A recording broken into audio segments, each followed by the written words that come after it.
খেয়ে ফেলে, কিন্তু আসলে আমার এইগুলো দিয়ে একদমই ওরকম হয় না।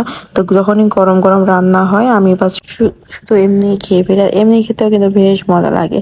তো গরমে গরম করে করে সবই গরমের খাওয়াই আসে, আসলে গরম বলে কি আর সব উপোস তো আর থাকা যায় না, তাই না? তো মা ভুড়ি নিয়ে এসেছিল, তো ভুড়িটা খুব সুন্দর, আমাকে বললাম ঝাল ঝাল করে রান্না করো।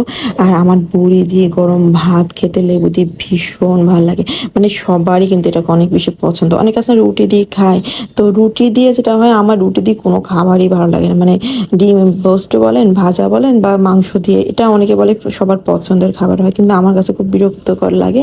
আমার রুটি দিয়ে চাই ভালো লাগে। আর এটা দিয়ে তো গরম গরম ভাত খেতে ভীষণ মজা, আরও যদি হয় ঝাল ঝাল। তো এই যে হয়ে গেল, মা আমার জন্য তুলতেছিল আমাকে একটু কষানো খেতে দিয়ে আসবে। তা আমি হচ্ছে বাবুকে ঘুম পাড়াচ্ছিলাম, তো তো মা আবার একটু উঠায় নিয়ে এসে আমাকে দিল। আসলে বাসাতে যে এরকম কষানোগুলো খাওয়া হয় না, এর মতো মজা আর কোনো